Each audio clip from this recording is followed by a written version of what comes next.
let them in. But good morning, ladies. And thank you for being with us this morning after this beautiful holiday weekend that we had. I am so thankful for Memorial Day and everyone who's fought for our freedoms. I have several boys that have been in the military. And so, anyone who is sacrificing, I understand what it's like being a family member to see what sacrifices happen as far as the family and extended family. So thankful we had the opportunity to honor those men and women yesterday, as well as be here today to learn from Theresa Sperling. We can all learn tips and tricks on speaking, right? Absolutely, because we're in front of the camera all the time. And if you're not in front of the camera all the time, this is the best way to be seen and heard. It's getting in front of the camera and getting in front of people, or being on a physical stage, which some of them are coming back now. So either this stage or a physical stage is the best way to be seen and heard to attract your clients. And that is why we created these platforms on Lead Up for Women, is for women just like you to be able to share your genius, to be able to be in a Member Monday Spotlight, a Teaching Tuesday workshop, to be able to be a Thrive Thursday Spotlight. If you're a member and you're on here and you Morning, haven't had a Susan. Thrive Thursday Thank you for the Spotlight yet, avocados. we definitely recommend that They're you very guys, good. let me mute Sylvia real quick. We definitely recommend that you guys reach out and look to get yourself promoted in a Thrive Thursday Spotlight. So all you have to do is send an email to info@leadupforwomen.com, and Mel will take care of getting you spotlighted as a Thrive Thursday. Just let her know you're a member and you haven't had the opportunity to be spotlighted yet, and she'll take care of that for you. So again, that's why we have these platforms, so that women can not only teach you, but they also can get exposure for themselves. But then you have the opportunity every week to come here to learn from all of these awesome ladies, and it's free. I mean, isn't that really the best part? You know, you can attend and it's free for you to be here. Any of you that I'm muting right now, it's not because I don't like you. I'm just muting everybody so that we don't have any feedback. So we can go ahead and hand the reins over to Theresa. So let me go ahead and start recording. And we're going live on Facebook as well, everybody. So you can go out to our Facebook page and catch the replay on this if you missed anything, or if a friend said that she was wanting to catch this today. So welcome to our Teaching Tuesday. Theresa's here talking to us about how to connect and engage with your audience. So this is all about becoming a memorable speaker. How do you leave an impression, right? So learn how to become memorable when you are a speaker. When people remember you, they are more likely to share your name and what you do with others. That's about people talking about you when you're not in the room, right? We want people talking about us when we're not even there. My favorite times that people reach out to me are when there was an event that just happened that I wasn't part of, and someone reaches out to me and said, so and so at the event said I needed to connect with you. Those are our favorite, right? They're also, by the way, people are also more likely to do business with you if they like and remember who you are. So join us to learn some valuable techniques today to include to make the most of the time that you have in front of the audience and get some results. So Theresa, why don't you go ahead and get started? And do you want me to spotlight you, or do you want to be able to see everybody? I want to be able to see everybody. Okay, then we'll leave So it just I'm good this way, and perfect. as long as everybody's good like this, you know, they We're can good. choose their way. So good morning, everyone. I'm so excited to be here. And just a quick show of hands, how many were at the May Lunch and Learn? May Lunch and Learn with Lead Up for Women. Anybody? A couple of us were. I was going to say, I recognize a couple names and faces. Right. So at the Lunch and Learn is when I was talking about the difference between connecting and engaging. And I did have a lot of conversations after that with some of the ladies. So I wanted to really dig into those topics a little bit more today so that you can understand the difference and understand how to do that. The first thing I want to talk to you about is my background as a little bit of a speaking groupie. Not so much my background, but that's what I call myself now, as a speaking groupie. I really am attracted to listening and really having the whole experience of a speaker. So when I am listening to a speaker, it will come to me in layers. It's what am I seeing? What am I hearing? And then what am I feeling? along with, there's some other things, but it's almost like layers of music that come to me. And when you are putting all those pieces together, you really have the impact that you want. You can get the results, you can become memorable, and you get those ambassadors that then share what you do and share you. So that's always our goal, is to become memorable. And we do that by connecting and engaging. So the first thing that I want to share with you is, my goal today is for you to, number one, really grasp the idea or the concept that public speaking is an amazing marketing tool. Ladies, this should be part of your marketing toolbox. And there are tons of reasons why, but I'm going to share just a few so we can really dig into the meat of what I wanted to get to today. Obviously, it's a very efficient way to leverage your time, your energy, your resources, because look at this, I'm talking to a group of people instead of me picking up the phone and reaching out. So I get to talk to more people in one shot. So that saves you a little bit of time and effort in your marketing. The other part is that your audience is warm. You all showed up today because you wanted to hear something about public speaking. So you're a warm audience. Again, versus picking up that phone and making the calls, you might have somebody who's not really interested in what you do. Maybe you met, or maybe it's just not a good fit. So this is why I love public speaking, and I've become such a groupie about it. And I don't expect you guys to become a groupie, but I really want you to get comfortable with that idea of it being a marketing tool and adding it to your marketing toolbox. The other really, really important piece of it, when you are speaking, it becomes the fastest path to cash for you. And the reason is because that know, like, and trust, right? We all know people do business with people they know, like, and trust. So those factors, it speeds up that know, like, and trust factors when you are the speaker. Does that make sense to everyone? Because you get more time and people get to really see you and get a feel for you and decide, oh, do I like this person? You get to know them. And then there's that trust factor because you are the speaker. So clearly you must know something about what you're going to talk about. Otherwise, why would they come and listen to you, right? The first thing I'd like you to do, and I should have told you, please make sure you have a pen, paper, something to take notes, because we are going to cover quite a bit of information. But the first thing I want to do, just a very short exercise. Let's take maybe 2 minutes or so.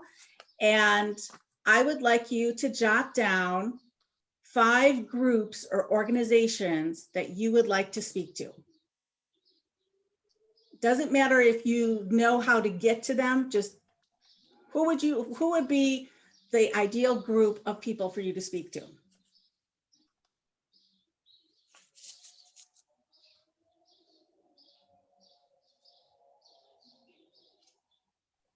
I hope Lead Up for Women is one of those. Exactly, right? We have the platform and so many options.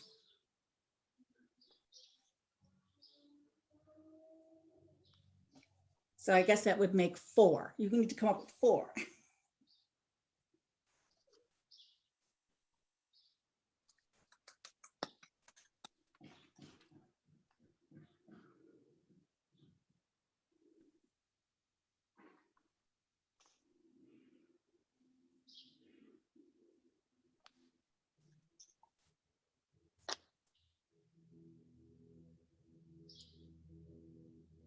Okay, does everybody have at least a few written down? Okay, who would like to share some of their places they would like to speak?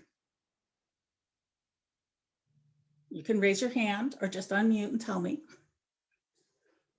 Joanne. Okay, being in the canine massage business, my groups would be number 1, Lead Up for Women, libraries, vets, at pet events, and rescues and shelters. Very nice. Okay, who else would like to share? No one? Okay, I And will. Yeah, so I'm just going to say that, like, I realized I need to do a whole lot of research because I came up with like Lead Up for Women and the JV Mastermind. And I'm like, wow, I need to really do a little work in this area. So thank you for this. sure, absolutely. Those are two good groups too. I All think right. Laura had her hand up. Yes, Laura. Well, Lead Up for Women is one for sure. And then I was thinking of, at a large business where they might have like a women's day or a women's hour where they have speakers. And I know of a friend who said, they have that at their workplace. So I thought that would be an interesting place. Podcast guest, and then a functional medicine doctor or a naturopath for me, because I'm a coach for women with chronic illness or injuries. So I was thinking that connection is going to be valuable for me. Okay, fantastic. These are great ideas.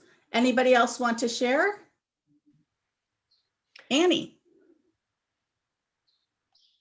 Hi, I had some general ideas rather than specific places, like churches, women's groups, family groups, family in quotes, about familyness.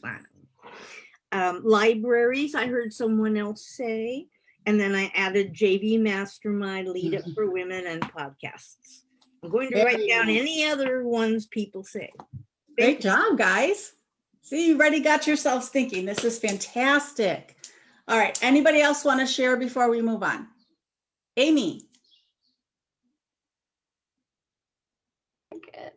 There we go. Okay, took a minute to unmute. Yes, so I'm an interior designer. So one of the groups that I want to get in front of, and of course, Lead Up for Women, because this is a great group, and I think we can have a lot of impact here.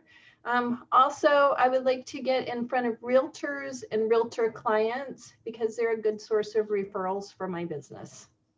Very nice. So I would also say, because everyone is saying what groups they want to talk in front of, if you have a connection, like Amy, I have a connection for you. If you have a connection for someone to get in front of these groups, if anyone needs a connection to get in front of the JV Mastermind, let me know, put it in the chat. I can connect you directly with Isabel and David to do that, because I spoke at the last mastermind that he had, and I know how you can do that.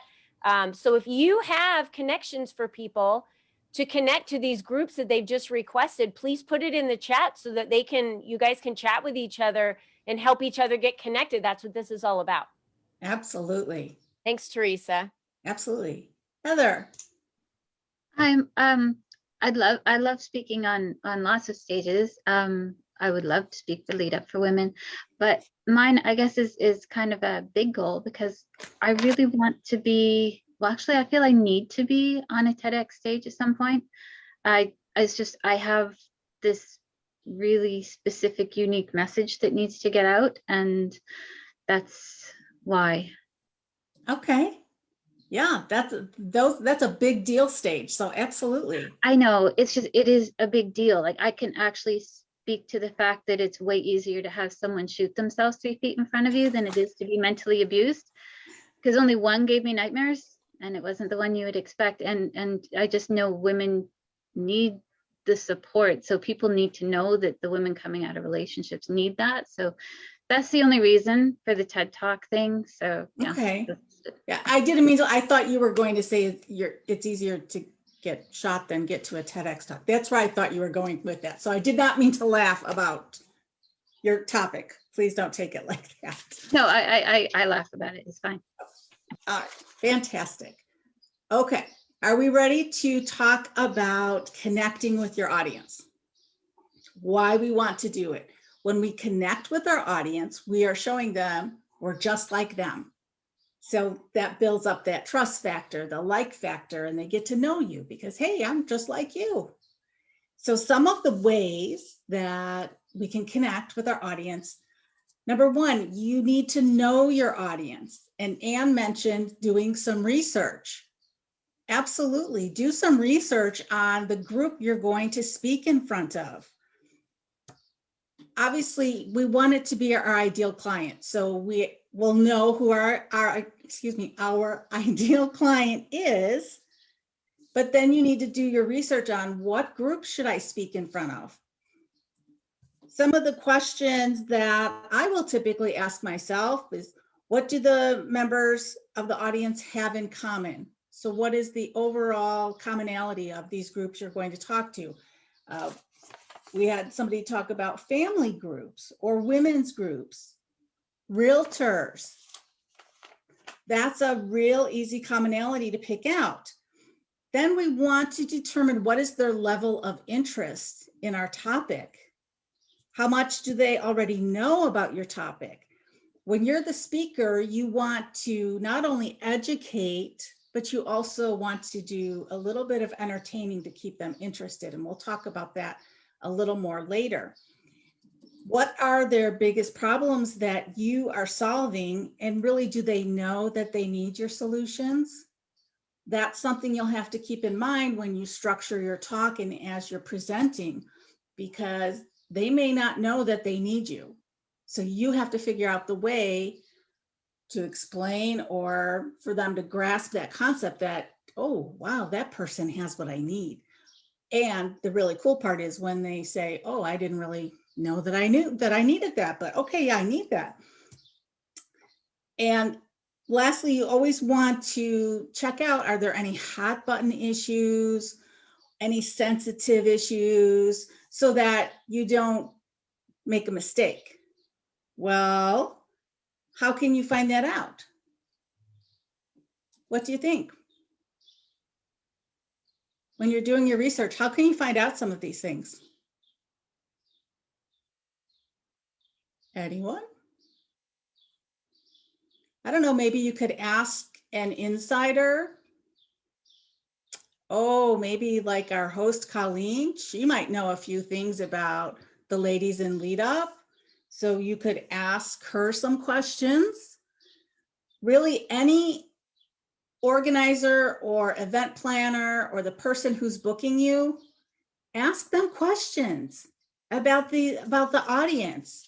They're not going to think that that's a bad thing. In fact, they'll probably be open to it because they know that you're really interested in speaking to their group and that you're also going to tailor that message to their group. So then, and I'm putting on my event planner hat here, they know that their group is going to take away value from your talk.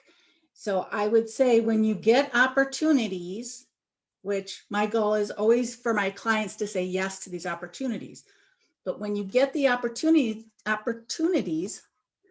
that come across your desk, ask questions about it. You don't know everything and you want it to go really well. We're about making the most of our time in front of an audience. So ask some of those questions. That's a great point that you made, Theresa, because there are some times that audiences aren't right for me. And when I start asking more of the demographic and understand who's going to be there, if it's 90% men and 10% women, I really could be wasting my time since I work mainly with women. So I dive down very deep now when people ask me to appear on a summit or be interviewed or talk in front of an audience. And I ask a lot of questions because you could spend so much time speaking in front of the wrong audiences. And it's a waste of time. So again, don't say yes to every opportunity. Make sure you're asking those questions like Theresa said. That is key in making sure you're getting in front of the right audience. Because every audience isn't the right audience for you. Right. Yeah. Right. Again, we're about leveraging our time and our efforts. I was going to, so we had somebody mention podcasts. So I just want to step back to that for a moment before we move on. When you have the opportunity to be on a podcast, my recommendations are to actually listen to several of those podcasts before you agree to be interviewed. You want to take a look at who the other guests have been over the last few months. Just pick a couple here and there to find out what kind of guests are they having. Does it make sense for you to be on that podcast? And then you want to find out more about their audience. And that's where you're going to ask that host or their booker. You can ask about, how large is the audience? What are the demographics of the audience? What kind of feedback do they get from their audience? Because a lot of times they can leave the comments, and you should be able to see those as well. So take a look at those so that it's not just, oh yeah, I got asked to be on this podcast, I'm going to go get interviewed and be on a podcast. Again, just like Colleen said, you don't want it to be a waste of time. You want it to really be a fantastic use of your time, and you want to be able to be speaking to the majority of the audience would be your ideal client. So that's always the goal there. Okay. Let's And move as on. I'll share another thing, Theresa. As a podcast host myself, one of the most flattering questions you can ever ask a podcast host is, how can I deliver the message the best for your audience, right? Because as a Yes. podcast host, you care all about your audience, who you're putting on your podcast, so you know that they're delivering the right message to your audience, because you're very protective of that audience Yes. as the podcast host. So I would definitely have those conversations with the podcast host, because it's very flattering to them that you care so much about their audience, make it all about their audience. And then they're going to edify the crap out of you because of that. Yes. So again, make sure you're talking with the podcast host to understand those pieces. That's a great move. Great move. Yes. Yeah. And absolutely. And I would say, and also with any other event host or the person who's booking you to speak, in front of groups, ask them that question as well. Because I know for the people that I book for the different groups I'm involved in, I'm very protective of who gets to speak in front of my group. So absolutely. Okay. When you are the speaker, when you're getting ready to begin to speak. So if you're on a virtual platform or it's an in-person, doesn't matter, either one. You want to read the room. And we're going to talk about how you read the room. But when you get a feel for what's happening in the room, then you want to adapt so that your talk not only fits your goal, but also fits where the audience is at. So let's talk a little bit about reading the room. Some of the things to look for: the overall mood of the audience. So for example, is it after lunch and are they starting to fade from eating?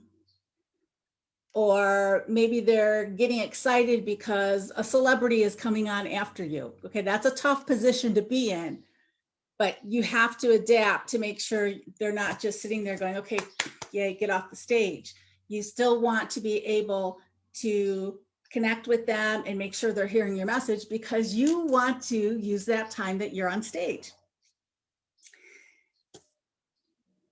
So when you're waiting to go on, and I really love this when we do this for the Lunch and Learns here for Lead Up for Women, as you're observing before you start to speak, I know at Lunch and Learn, we do a dance party.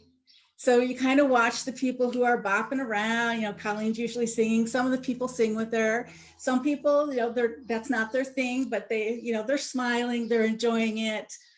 Some people might be off camera. So just kind of take a look around and get a overall feel, how many people are into it. So you can see, okay, can I be really playful? Do I need to be a little more serious? And like I said, so you want to take a look at what are the audience members doing before you start to talk. And you want to have an idea of what they're going to do after. So again, if it's a conference that you're speaking at, what else? If it was at the JV Mastermind, if you're not familiar with that, that's not a great example if not everyone here has been to it.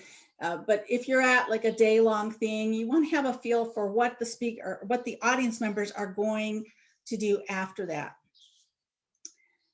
Also, are they willing listeners, or have they been forced to come in and listen to you? Now, I always say in our case as small business owners, typically your audience is warm. They have not been forced to come listen to you. They have the option. They have chosen to come and listen to you. They either know you or they know what you're going to speak about. So they are a warm audience. It could be forced listeners if you are speaking, let's say, at a company, or maybe even an association conference, something like that, where people are expected to be at every session of that conference. So you just want to have an idea, are they there willingly or are they voluntold to be there? The other thing to really keep in mind, are there outside influences on their mind? So for example, we have had a lot happen in this country, particularly in the last year or so. So you want to be conscious if something has happened recently and people may be a little shocked or potentially upset, or in this case, we just have a lot of people who have come off the first long weekend and it's the start of summer.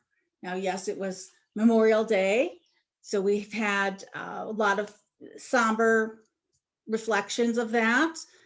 We also have had the 100th, I don't know if anniversary would be the right thing to say, but it's been 100 years since the massacre in Tulsa, and that has been brought to the forefront. So you want to have an idea that, okay, people might have had sort of a mixed bag this weekend. So you want to just be aware of that and be sensitive of what you're saying.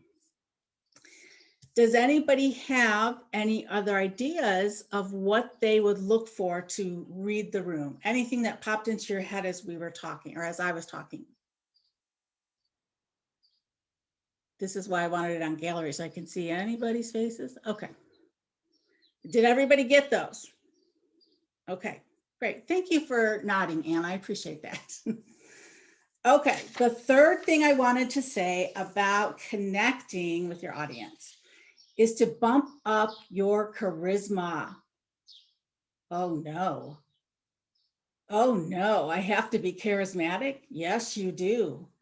You have to be charming and delightful and all these things. What do you think it means to be charismatic or to have charisma? I would love to know your thoughts when I said that word. Annie. I think it means being able to talk about the other person and get them all interested in the conversation. Okay. Jamie? To me, it's some mystical, magical thing that some people just have.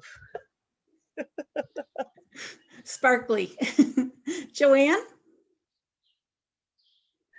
I think that you have to have a sense of humor and kind of throw in maybe a couple of jokes or funny stories, that kind of thing that we've experienced with whatever business that we're in. Okay. Dorothy? I was just going to say high energy. Nice. Okay. Heather? I think it's just the emotional connection. Like when you feel the audience, like it's kind of like you feel into it, and I guess I'm not really good at explaining it, but yeah, that's. It's a tough thing to explain. We all kind of know what it is, but to explain it is a little difficult. I like to think of it as letting your personality shine through. And this is where that likability factor comes in. So you want to make sure that you are being likable when you are upping that charisma. Let's think about some examples of charismatic speakers. Who can we think of right away? Heather. Well, it's the ones who are themselves. I guess that's what it boils down to. That's what I was trying to say for charisma. It's whoever can get on the stage and actually be themselves and you feel like you're in the living room with them. Those are the Yes. ones that you connect with. That's how I wanted to say it. Yes. So like Tony Robbins or Marie Forleo come to mind. Yes. Dorothy put in the chat, Sarah Blakely. Any other examples you can think of?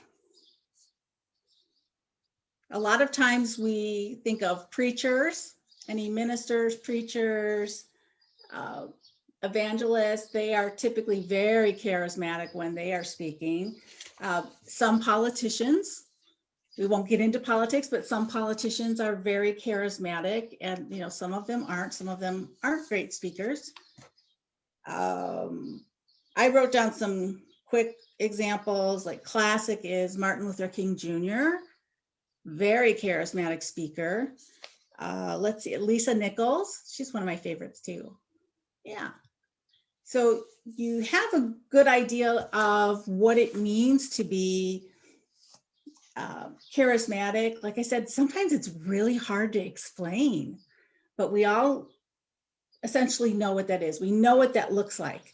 So let's talk about some of the ways that all of us regular people can bump up that charisma. So let's think about people like people. I'm not going where you think I am. They like people who genuinely like people. So when you're the speaker, smile. I know a lot of times I see speakers, and I've worked with a lot of people who get so focused on their message, or they're trying to overcome their nervousness that they're very serious. They almost forget to smile, and you think, well, you're talking about something that you enjoy, right? Particularly if it's your business. Like, gosh, I hope you are enjoying your business and that you enjoy what you do. So smile once in a while, not like crazy kooky smile, but smile once in a while. You also want to make sure you have steady, direct eye contact. One of the things we've always been taught when we're speaking in person to make individual eye contact and hold it for a couple seconds, hold it till you finish your thought. When we come on the virtual stage, it's really hard to do that because it's so easy to look at the different boxes and watch the reactions. You as the speaker, it doesn't look like you're making eye contact because you're not looking at this camera. So your eyes aren't coming in and connecting with the person on the other end, even though you're looking here. So you want to really train yourself to start looking up at that camera as much as possible. It's tough, but work on it. One of my friends, he actually credits getting a new job with a really good company. I mean, a really good company, from learning how to do that and really training himself to keep his eyes up on the camera so that he could make direct eye contact with the interviewers. So it's important. When you are speaking, and I think one of these days I'm going to do a talk on how to be a good audience member, but when you're speaking, you want to nod in agreement a lot with things that you're saying. And then when your audience is, like if we're interacting, you want to nod in agreement with what the person is saying. Now, of course, if it's something you're disagreeing with, you don't want to do that. But for most cases, we want to have a positive energy and be nodding. You also want to speak in the positive. What I mean by that is we're talking positive, where it's positive feedback. You want to say, well, no, don't do that. No, don't do that, right? Well, you might want to think about this, or my suggestion would be. So it's never something that's like, oh, slap on the wrist, you did something wrong. We talked a little bit about using humor as part of our charisma. Again, that is, when you make people laugh, is a great way to be memorable if they've had a good time. Also, speak with enthusiasm. Like I said, it's your topic, it's your story. You should enjoy what you're doing, so you should be enthusiastic about it. I will also tell you that is the number one thing that audiences want, is an enthusiastic speaker. Nobody wants to listen to a boring, monotone person who's not excited about what they're talking about, or who's reading everything. They want somebody who's enthusiastic, who is sharing from their heart and really connecting with them. Although I think there's a difference between conviction and enthusiasm, because I have seen speakers that were just loud and had like this enthusiasm that was almost like annoying after a while, where Yes. you were like, well, this person like stop speaking right now. I just want to put a fork in my eye. Like, I know you guys have all had that happen. So it's the ones that speak with conviction, the ones that are enthusiastic and get like all passionate, right? Like Tony Robbins is a great one. He's like so over the top, but he like ebbs and flows with that, and he speaks with Yes. like pure conviction. If someone was just up there screaming the whole time, the top of their lungs, or like trying to jump around, what they're doing is they're hiding more of their insecurities by bringing out that like crazy side of them, or making fun of themselves or whatever. So I love the word conviction. So when you're speaking, speak from your heart, speak conviction, like use that purposefulness that you have in you and bring it to the surface. And most of the time you'll find that that might even bring tears or emotion to you. But what happens is you become relatable for the people in the audience, because now they understand you and they're thinking, you're just like me. I've had that feeling too. I feel that way too. And they can relate to you. So I like the conviction a little bit more versus the enthusiasm. Right. And you know, I absolutely get that point. I get where you're coming from. You can have somebody who's either monotone and kind of down here, or you can have that high level screaming, you know, where it's an act. It's almost like, well, are you a 13-year-old girl who's like, you know, everything's an exclamation point? No, you know, vocal variety is key to keep your people interested, right? People would Can get you annoyed. imagine how great that would be? Oh my God, so glad to be here today, you guys. Oh my gosh, it's going to be the best thing ever. I couldn't even, I would just be like, click, leave. Yes. I experienced that very early on when everything went virtual. I was listening to a speaker and she came on and yelled the whole time. I was okay. I put her on mute. I couldn't take it because she, you know, she was trying to be positive and, you know, bring the enthusiasm. It was not good. It was so annoying. I mean, it hurt my ears. It was giving me a headache. So yeah, we want to make sure we're having the vocal variety. Okay. Well, kind of on that point, my last point for the connecting was to sync with your audience on their communication patterns. Yes, vocal variety. We want to think about terminology. So when you're talking to your ideal client, what are the terms or the phrases that are used with those clients or in that industry? Also, well, I wrote down a very general example. So who here says soda? 2 of us, 3 of us. Who says pop? Right. I mean, it means the same thing, but you want to sync up with that. So somebody's not saying, well, soda, no, that's pop, or water fountain and bubbler. You know, just weird things like that. But in your own industries, you know what the terms are. So you want to use those terms again to create the familiarity. Your speed or your pace of your speaking, again, we want to sync that up. Again, very general examples. East Coast tends to speak very fast. Slower speakers down south in the west, in the west, you know, they're a little more relaxed pace than what we think of when we think of like New York City, and they talk fast and they're like, come on, get to the point. Also, volume, we've talked about that. You do want to have some variety in your volume. So the more positive and exciting it is, you want to get a little louder. And if it's something more serious, or when you really want to make a point, you might go quieter. And also use that pause to emphasize a point. The only thing I'm cautioning here is to be careful.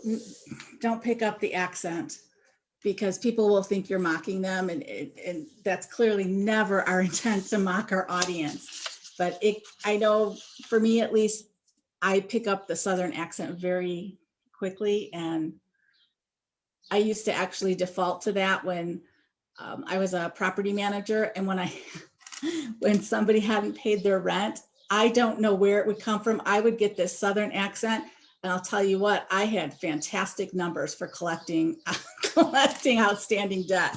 But I would just get, this very sweet, calm Southern accent, and they paid. Anyway, okay, let's talk about now engaging your audience. All of that before was talking about connecting. Remember, you're just like me. So engaging your audience is keeping them interested and having them listen actively. We've all heard of actively listening. Yes? Heads nodding. Does anybody not know what that is? I think we're good. Okay. So some of the ways to engage, and I've done that here, is to use their names, right? I've called out on some of the people. I've said, hey, thank you for nodding your head, Anne. She's been nodding right along. I appreciate that. Asking for some feedback. We've done that here today as well. You can raise your hand. I say, raise your hand if you've heard of this, or you might be asked to put something in the chat. Make them laugh. We've talked about using humor. Again, if you can make somebody laugh, they will remember. They will remember you or the overall experience as something positive. And that's what we want. We don't want our audience members to walk away with a negative memory of us. As we know, the negative gets spread so much faster than the positive. So we want them to walk away with something positive.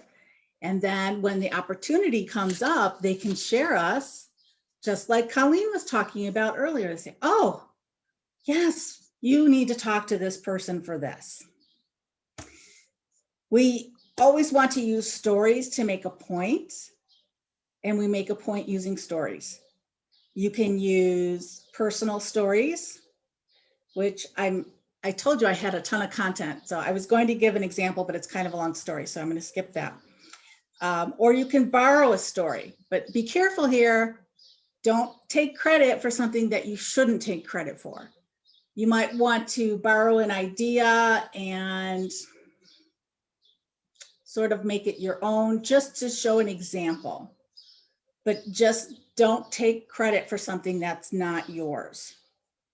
When you are telling a story, paint the picture with words. You want to give your audience the experience. You want to take them on the journey with you so they fully experience it with you, right? We want to get to those emotions. You can use props or visual aids, and that's going to kind of wake up their brain function. So if you have a prop, let's say you're talking about an app on the phone, you might bring it up and then show it and talk a little bit about that. When you use a visual aid, you're breaking up that concentration on, I'm just listening to what this person is saying. Remember, I talked earlier about we want to make it an experience, or I actually have experiences when I listen to speakers. So I like to do that as the speaker, is to make it an experience for the audience. So you break it up from just listening to now, hey, look at this prop. I'm talking about this prop. I'm talking about this. Are you ready? Are you ready to take the mic? You can also do a show and tell where you're demonstrating something, or you can play a role and maybe your voice changes. So as I talked about, hey, Colleen, it's Theresa calling from the management office. See, well, I see that you didn't pay yet this month. I was wondering when you can get that to me. You just change up that voice. Again, you're breaking up what they've been listening to, and it brings them right back in so that they're engaged and they're paying attention and they're getting your message. When you are ready to wrap up your talk, again, you want your audience to remember you in a positive manner, right? Who wants to be remembered? Everyone wants to be remembered in a positive manner, yes.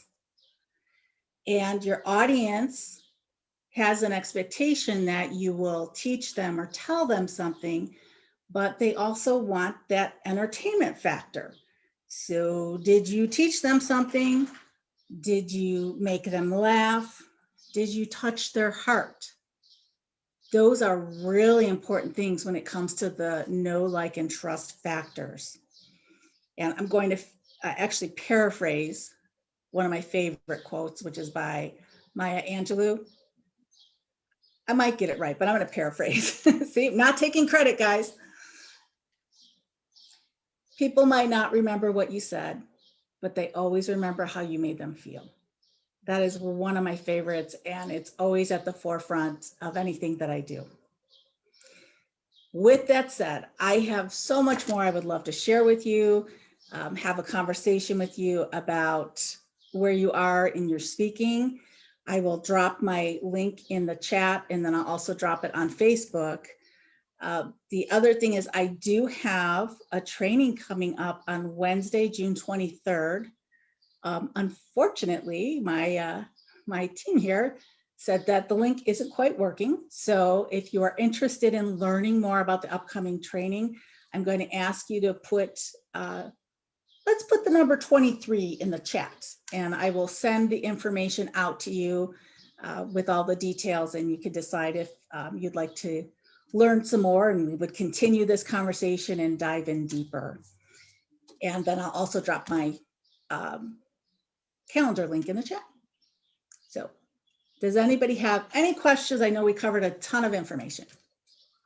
Yeah, let's open it up for anyone who has questions because we have some time left. So go ahead and unmute yourself if you guys have a question.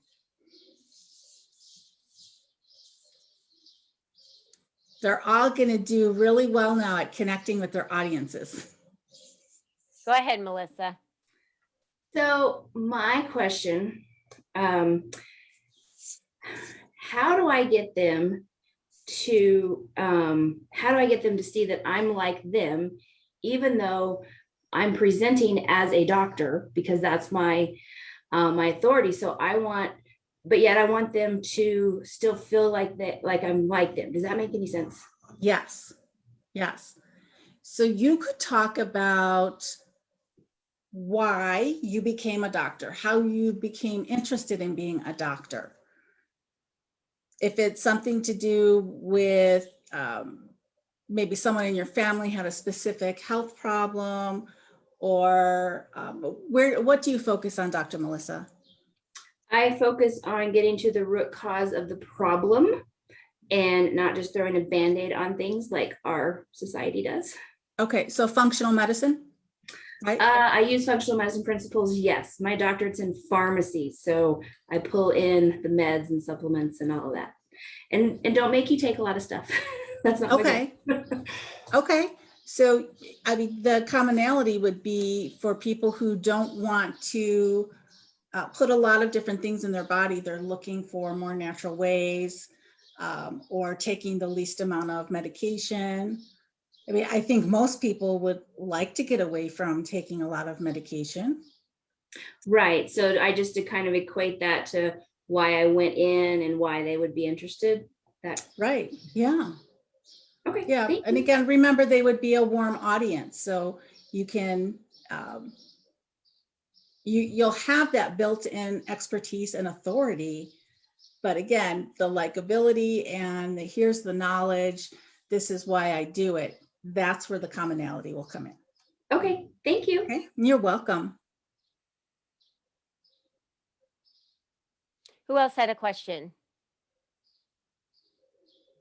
Looking around. No one else has a question? Okay. You guys are all ready to get on the stage. So I guess let me ask this question. Who here already has their signature speech written out and can do it if you were on a stage later this afternoon? Mm-hmm. Oh, Okay. Okay. So if you don't have a signature speech written out and you're not ready to get on the stage, that's what Theresa does. So she Absolutely. helps you put together that signature speech so that because it's not something you just come up with. You never want to wing it. You want to, learn it and understand it and write it. And then once you've gotten that, then you practice it. Then of course, it becomes memorized for you to be able to do. And then you can alter it slightly. But you should be giving that same signature speech everywhere you go and on every stage that you're on. So if you don't have that yet, Teresa's a great opportunity for you to work with her. So again, I've asked them to put their email addresses in the chat as well as with the Okay, 23. That fantastic. way you have an email to reach out with them about that. But you should be putting information in the chat if you're interested in wanting to speak with Theresa about how she can assist you in putting together your signature speech, because it does no good for you to get on a stage if you don't know what you're going to say. And if you haven't Right. memorized it, practiced it, there's a formula there's a beginning, a middle, and an end. Like I put some information in the chat earlier, and you want to make sure that you stay on track for that. Right. And the idea with the signature talk is that you're not recreating the wheel every time you have an opportunity. This is your go-to talk. And anytime you're asked to speak for whatever length of time, you pull from your signature talk. And what that does is it prepares you to say yes when those opportunities come up. That's the beauty of having the signature talk. Yeah, absolutely. Kaylin, did you have a question? Yes. Hi, everyone. My apologies, but I'm having some technical difficulties, so I wasn't sure if you were able to see my chats. So long story short, I just wanted to make sure I get her information. Unfortunately, I was late coming in due to that, but I just wanted to let everyone know that I was interested in her program or her next lecture. Wonderful. And if you all were actually had like notes for later. So thank you.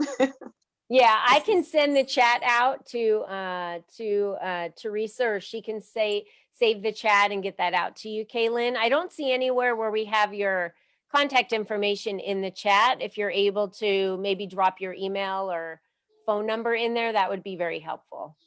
Yes, that's the problem. I'm not able to find the chat or place it in there. Something is going on with my system that is not bringing the chat to where I can see it. Okay, that's okay. We can work with technical difficulties. Go ahead and give us your phone number, and Theresa can reach out to you via phone. Absolutely. Sure. I'm having a little tech difficulties here too, because I can't pull up my Calendly link to put it in there either. So I will send that to everyone. Kaylin, what is your phone number? 312-576-3944. Okay, thank you. Teresa's got that, and she can reach out to you. Perfect. Okay, ladies, so let me go ahead and get our next link in here then. And Theresa, thank you so much. Wasn't that amazing today, ladies, to learn more? Yes, totally. Learn more about how to give a signature speech, some of the do's and don'ts. Thank you, Meg. Thank you for putting yourself on video, as well as the opportunity for us to work with her moving forward. So the next event that we have coming up is Monica, and she's right here on with us. And Monica is going to be teaching us next Tuesday, and I think I wrote this down, all about increasing your own self-belief. And we all know that sometimes we struggle with that. Let me see if I can get the right link in here. There we go. And so if you guys want to come back and learn from Monica, she's right there. I cannot wait to join her next Tuesday, same time, same bat channel, as she talks about tips and tricks for us to increase our self-confidence and self-belief. So Monica has been a member of Lead Up for Women for a long time now, and really is about empowering women to be able to believe in themselves. So this is something we could all use. at every stage where we are in business and at every stage we are in our lives. So thank you, Monica, for coming back to join us on that one. Also, I forgot to mention earlier, our membership drive started today, June 1st. And instead of doing a membership drive for 1 week, I decided to spread it out for the month of June. So we're going to do the membership drive for all month. Every week, different prizes are being given away. We have prizes starting at Marie Farlio's book. We just talked about that. Everything is Figure Outable. That'll be our next book club book. That will be a free gift. We have a sponsor for the Lunch and Learn, which is $350 value. We have a booth sponsor for the Lead Up event that's coming up, or the LEAP event coming up August 11th. We also have a ticket that we're giving away to the LEAP event coming up August 11th. And the grand prize winner gets a VIP day with me, where I'm going to help you go through your entire business. We're going to create your acceleration blueprint, and then you can take that and use that in your business. So, if you're looking to work with me, this is a great way for you to be able to do that free of charge, because as many members as you bring in, you don't only get credit for that, but you also get the opportunity to earn 10% commission on every person that signs up as a Lead Up member. So that's a bonus.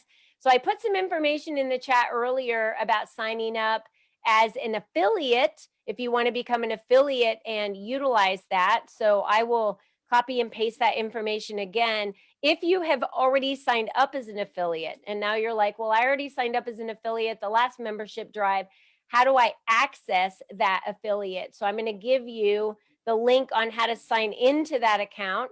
And then all you do is just click on the monthly membership link, send that out to any friend of yours or anyone thinking to join.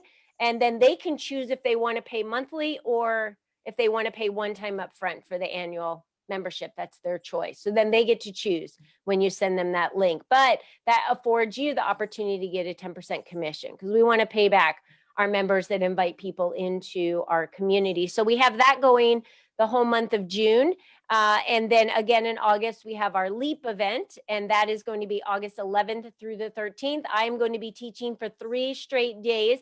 I'm doing this live virtually, so all the women around the nation and the world are able to attend. And that will be 3 straight days of a business conference. I am going to be training on everything I love about business and how you can not only be memorable, like Theresa just said, and make an impression, but where do you need to be seen? How do you attract your customers? How do you create passive income in your business? How do you build more than one business? How do you make multiple 6 figures? These are all the things that I've coached people on for 18 to 20 years as a business coach, but these are things I've also done myself as an entrepreneur. So I'm not out here saying I'm just a coach and I've been coaching people on how to be successful. I have physically done all of these that I'm coaching on myself.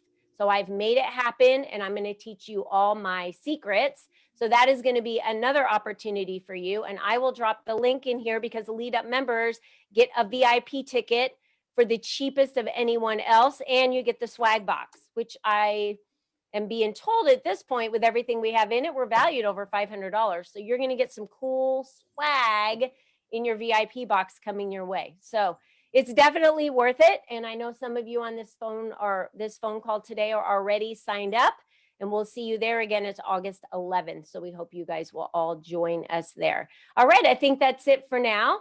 So Theresa, any last parting words? Thank you all for being here, and I look forward to helping everybody.